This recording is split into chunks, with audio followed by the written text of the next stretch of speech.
Olá, bom dia, espero que todos estejam bem. O meu nome é Francisco Hamilton Pereira e venho-vos falar de um novo incentivo publicitado pelo governo português de compensação a perdas no âmbito da crise provocada pela pandemia do Covid-19. Como todos sabem, estamos a viver um período em que temos a nossa mobilidade muito limitada. Foi declarado o estado de emergência e, com isso, foi também declarado um conjunto de medidas restritivas à mobilidade dos agentes económicos em 191 concelhos, sendo que essas medidas afetam os períodos que vão desde as 11 às 5 da manhã durante os dias da semana, nesses 191 concelhos, e ao fim de semana temos limitações de circulação em vias públicas e estabelecimentos públicos das 13 horas às 5 da manhã. Ora, estas medidas têm um impacto muito relevante em atividades como o comércio a retalho, a hotelaria, a restauração.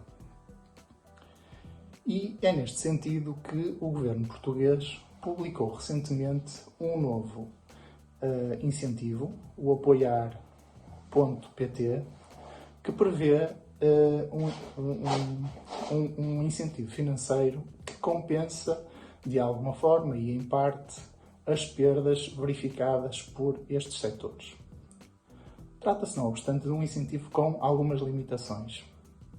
Desde logo, ele não é aplicável às empresas com uma dimensão média ou às grandes empresas. Portanto, o incentivo só vai existir para as microempresas e essas sim terão um montante máximo de apoio de 7.500 euros e as pequenas empresas, nesse caso, o montante máximo de apoio previsto, e o que já sabemos, é que será de 40.000 euros por entidade.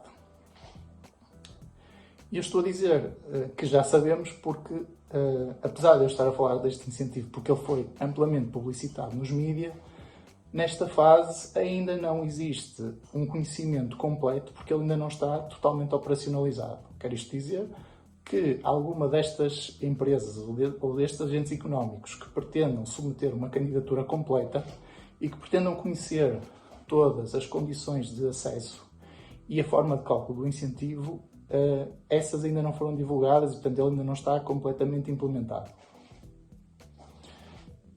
Por outro lado, nós sabemos que há já outras restrições que estão previstas, nomeadamente só terão acesso a este incentivo as empresas que não tenham dívidas à administração tributária e à segurança social, que tenham capitais próprios positivos e que demonstrem quebras de receita superiores a 25% no período dos primeiros 9 meses do ano face ao período homólogo.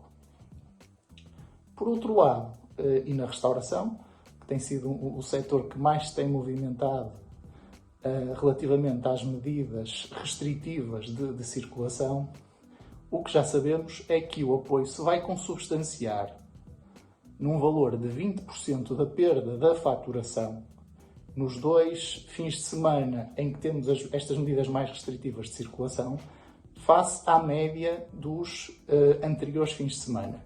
E este é o grande ponto de discórdia entre os agentes económicos deste setor e o governo.